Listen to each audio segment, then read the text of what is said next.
Movie is presenting I saw the devil.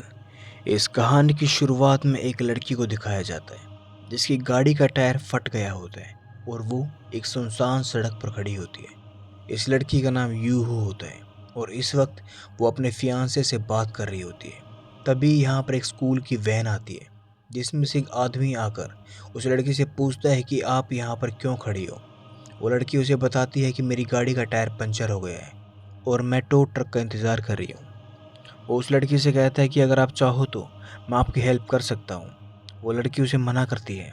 वो उसे कहती है कि आपका शुक्रिया, लेकिन टो ट्रक आने ही वाला है। अब जू के फियांसू को कुछ ठीक नहीं लगता और वो उसे गाड़ी से बाहर जाने को मना करता है और उसे संभल कर रहने के लिए कहता है और इसके बाद वो फ़ोन को डिस्कनेक्ट कर देता है। अब वो स्कूल वैन वाला आदमी अपनी गाड़ी में चला जाता है मगर वो उस जगह से नहीं जाता।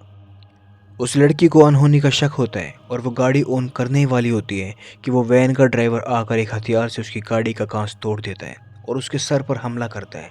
अब वो लड़की अपना बचाव करने की कोशिश करती है मगर वो आदमी उसके सर पर कई हमले करता है जिसकी वजह से वो बेहोश हो जाती है और अब वो आदमी उसे अपने साथ ले जाता है।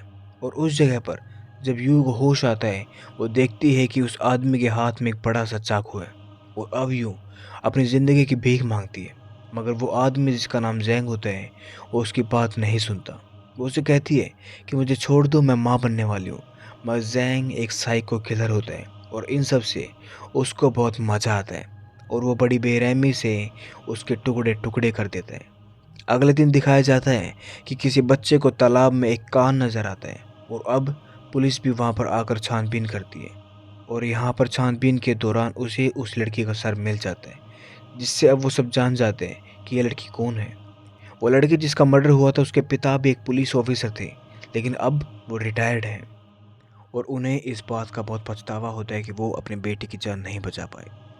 यहाँ पर उस लड़की का फियांसे भी होता है जिस लड़की से वो उस रात बात कर रही होती है जिसका नाम किमसो होता है और वो जू की मौत से टूट चुका होता है मगर उसकी आंख से एक भी आंसू नहीं आता। उसके अंदर मानो तूफान चल रहा है और वो जू से वादा करता है कि जिसने उसे मारा है वो उसे इतना तड़पाएगा कि उसे मौत एक सुकून दिखाई देगी। दरअसल किम भी एक स्पेशल एजेंट होता है।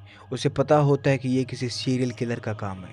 अब किम अपने जॉब से कुछ दिनों की छुट्टी ले लेता है और अपने कलीग से मिलता है। किम का साथी उसे एक ऐसा कैप्सूल देता है जिससे वो किसी की भी लोकेशन पता कर सकता था।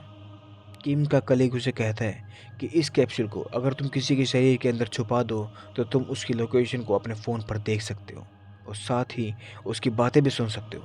मगर ध्यान रहे, इस बात के बारे में किसी को भी पता नहीं चलना चाहिए कि इसे मैंने तुम्हें दिया है।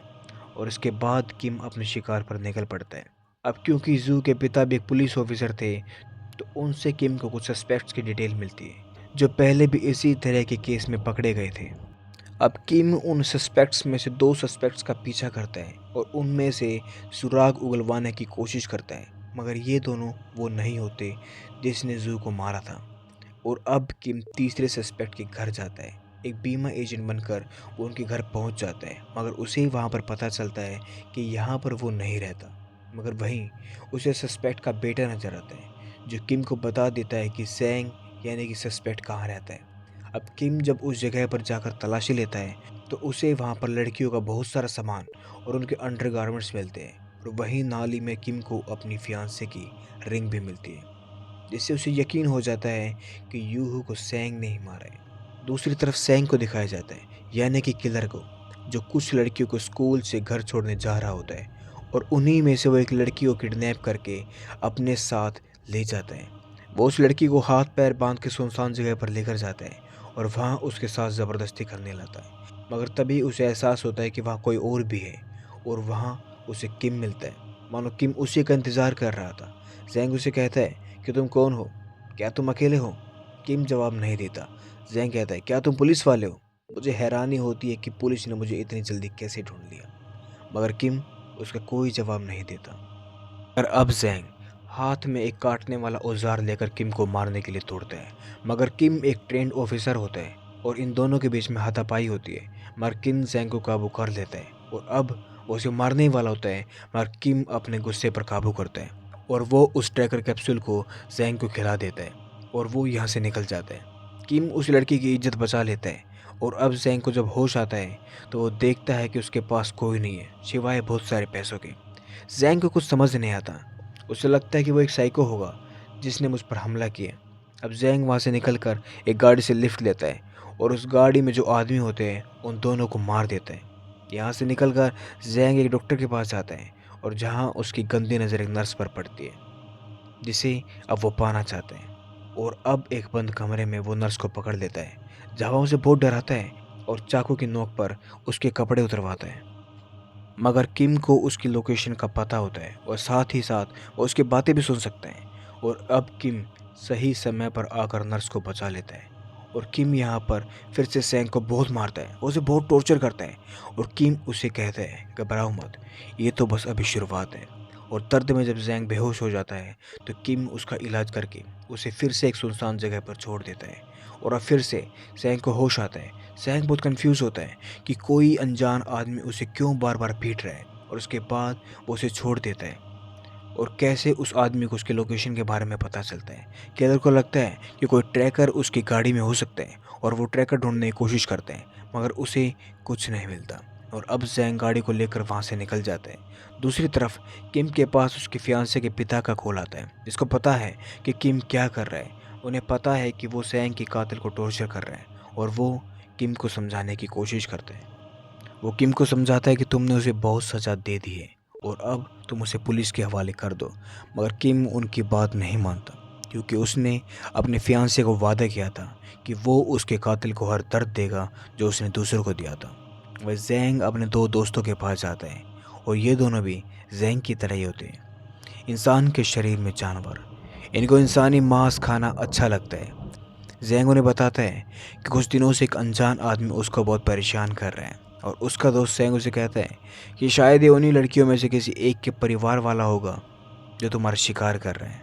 कुछ और बातें करने के बाद जैंग सोने चला जाता है और उसका दोस्त एक कमरे में जाता है जहाँ पर एक लड़की कैद होती है और अब वो उसे काटने की तैयारी करता है। दूसरी तरफ जैंग किम के हाथ की रिंग को पहचान लेता है, यानी कि वही रिंग जो किम को जैंग के घर तलाशी में मिली थी। जो रिंग यूहू की थी। और सेइंग को भी याद आ जाता है कि वो रिंग किस लड़की की थी। और अब वो समझ जाता है कि वो अनजान आदमी जैंग को क्यों मार रहा है। दूसरे कमरे में जैंग का दोस्त जो होता है वो उस लड़की को मारने ही वाला होता है कि वहाँ पर किम आ जाते हैं। और किम यहाँ पर जैंग के दोस्त को बहुत बुरी तरह से मारता है क्योंकि किम एक प्रोफेशनल होता है, वो बहुत तेज होता है। और यहाँ पर जैंग भी आ जाता है मगर किम एक एक करके इन सब को मारकर अधमरा कर देता है। यहाँ पर इस वक्त की लड़ाई में किम भी घायल हो जाता है और वो यहाँ पर जैंग को अपने साथ हॉस्पिटल ले जाते हैं ताकि उसका इलाज हो सके, यानी कि किम उसे अभी भी दर्द देना चाहते हैं। और बाकी दो जैंग के साथियों को पुलिस ले जाती है। अब किम जब हॉस्पिटल में होता है तो किम का वही साथी वहाँ पर आता है जिसने उसे ट्रैकर कैप्सूल दिया था। और यहाँ पर किम का साथी उसे कहता है तुम इसे बहुत टॉर्चर कर चुके हो। किम कहता है कि नहीं, अभी इसे और सहन करना है। किम का साथी कहता है कि जब तक इसे लूज मोशन नहीं हो जाते तुम इसका पीछा कर सकते हो। किम अचानक उसे चुप करके जैंग को देखता है कि कहीं वो उनकी बात सुन तो नहीं रहा। किम का साथी उसे कहता है घबराइए मत, ये भी 2 दिन तक ऐसे ही सोने वाला है। ये गहरी नींद में है, ये दूसरी दुनिया में है। अब इनको लगता है कि वो बेहोश है मगर वो बस बेहोश होने का दिखावा कर रहा होता है। जैंग उनकी बातें सुन रहा होता है और जैंग यहाँ समझ जाता है कि उसके पेट में एक ट्रैकर डिवाइस है। और एक बार फिर से किम उसे सुनसान जगह पर छोड़ देता है। होश आने के बाद जैंग अब सब खेल समझ जाता है कि उसे पीटने वाला किम है। किम किसकी मौत का बदला ले रहा है और किम को उसकी लोकेशन कैसे पता होती है। और वो ये भी जान जाता है कि किम उसे सुन सकते हैं। और वो किम को कहता है कि तुमने जो खेल शुरू किया है वो एक गलत खिलाड़ी के साथ शुरू कर दिया है। मैं जानता हूँ तुम कौन हो, मैं जानता हूँ उस लड़की को जिसकी वजह से तुम मेरा पीछा कर रहे हो, और उस लड़की के परिवार को भी जानता हूँ। और अब इस खेल में बहुत मज़ा आएगा क्योंकि अब तक सिर्फ तुम खेल रहे थे और अब खेलने की बारी मेरी है। जैंग कहता है क्या तुम्हें पता है मैंने उस लड़की को कितनी बेरहमी से मारा था। वो अपनी ज़िंदगी की भीख मांग रही थी लेकिन मैं नहीं माना। मैंने उसके साथ बलात्कार किया, मैंने उसे टॉर्चर किया। और हाँ, उसने मुझे मरने से पहले एक बात और बताई थी कि वो प्रेग्नेंट है। शायद तुम्हें इस बात के बारे में नहीं पता लेकिन मैंने उसकी जान फिर भी ले ली क्योंकि मुझे ये अच्छा लगता है।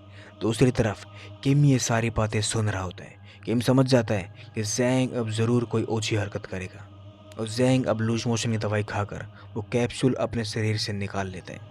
और अब किम को कुछ नहीं पता होता कि जैंग कहाँ पर है और उसकी तलाश में वो उसके साथी के पास जाता है जो इस वक्त अस्पताल में होता है। किम उससे उगलवाने की कोशिश करता है।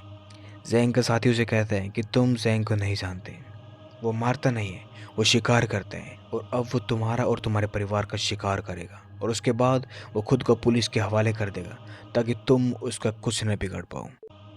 और अब किम को अपने कलीग से पता चलता है कि जैंग खुद को पुलिस के हवाले करना चाहता है, मगर उससे पहले वो एक काम ख़त्म करेगा। और किम अब समझ जाता है कि ये खेल जो अब तक वो खेल रहा था अब वो उल्टा पड़ गया है। किम को यहाँ ये भी पता चलता है कि जैंग की लोकेशन क्या है और लोकेशन से किम समझ जाता है कि जैंग अब उसके फियांसे के घर जा रहा है और वहाँ उन लोगों की जान खतरे में है। किम अपने फादर इन लॉ को कॉल करके वार्निंग देने की कोशिश भी करता है, मगर ऐसा पॉसिबल नहीं हो पाता और अब किम से पहले जैंग वहाँ पर पहुँच जाते हैं। और जैंग अब किम के फादर इन लॉ को और उसकी फियांसी की बहन को बहुत बुरी तरह से मार देता है और अब जैंग ने अपना काम ख़त्म कर दिया है। अब उसे किसी का डर नहीं है, न किम का न पुलिस का। और जब किम अपने फियांसे के घर पहुंचता है तो वह बिल्कुल टूट जाता है। उसे अपनी गलती का एहसास होता है। किम सोचता है काश काश उसने जैंग को पहले ही मार दिया होता। दूसरी तरफ जैंग पुलिस को अपनी लोकेशन बताता है जहाँ पर वो सरेंडर करने वाला है और इस पूरे खेल में जैंग जीत जाता है। जैंग उस लोकेशन पर पहुंच जाता है और वो खुद को सरेंडर कर देता है, मगर इससे पहले पुलिस उसे बंदी बनाती। किम चलती गाड़ी से जैंग को दबोच लेता है और उसे उसी के घर में ले जाकर बांध देता है। और यहाँ पर अब किम जैंग को बहुत टॉर्चर करता है, वो उसे बहुत मारता है। अब जैंग भी किम को कहता है कि तुम मुझे मार दो, तुम मुझे मार क्यों नहीं देती, मैं मरना चाहता हूँ। किम उसे कहता है कि अगर मैं तुम्हें इतनी आसानी से मार दूंगा तो उन लड़कियों की आत्माओं को शांति नहीं मिलेगी जिसको तुमने मारा है। मैं तुम्हारी आंखों में डर देखना चाहता हूँ, मैं तुम्हें हर दर्द देना चाहता हूँ, क्या तुम्हें मुझसे डर लगता है। और अब जैंग यहाँ पर अचानक हंसने लगता है और किम से कहता है डर और दर्द मेरी ज़िंदगी में है ही नहीं, मैं इससे ज़्यादा सहन कर सकता हूँ। किम कहता है कि मैं तुम्हें ऐसी मौत दूंगा जहाँ पर तुम मरने के बाद भी तड़पोगे। अब किम जैंग को एक बड़े से धार वाले ब्लेड के नीचे यानी कि एक चाकू के नीचे बांध देता है और एक रस्सी उस चाकू से बांधकर दरवाजे पर बांध देता है और उसका एक हिस्सा वो जैंग के मुंह में डाल देता है, यानी कि अगर कोई दरवाज़ा खोलता है तो उसका प्रेशर उसके मुंह वाली रस्सी पर आएगा और उसके मुंह से वो रस्सी छूटती है तो चाकू सीधा उसकी गर्दन पर गिर जाएगी। और किम अब यहाँ पर वही कैप्सूल रखकर जिससे वो उसकी आवाज़ सुन सकता है वो वहाँ से चला जाता है और उसके साथ ही जैंग के माँ बाप और उसका बेटा घर आते हैं। वो दरवाजे से जैंग को अंदर देख लेते हैं और वो उसकी ऐसी हालत देखकर उसे बचाने के लिए दरवाज़ा खोलते हैं। जैंग उन्हें रोकना चाहता है मगर वो बोल नहीं सकता और जैसे ही वो दरवाज़ा खोलते हैं एक बड़ा सा चाकू आकर उसके ऊपर गिर जाता है, जिसकी वजह से जैंग का सर उसके धड़ से अलग हो जाता है और वो अपने परिवार के सामने मारा जाता है। ये सारी बातें कैप्सूल के जरिए किम भी सुन रहा होता है और जैंग को मरते ही आज किम खुलकर रोता है। जो आंसू किम ने अपनी फियांसे की मौत से अपने अंदर दबा रखे थे आज वो बाहर आ जाते हैं। आज किम का बदला पूरा हो गया है मगर किम ने अपना सब कुछ खो दिया है। किम ये खेल जीत कर भी हार जाता है और इसी के साथ ही कहानी फिल्म यहीं पर ख़त्म हो जाती है। उम्मीद करते हैं आपको ये कहानी पसंद आई होगी। अगर आपको ये कहानी पसंद आई तो चैनल को सब्सक्राइब करना ना भूलें। मिलते हैं अगली कहानी में।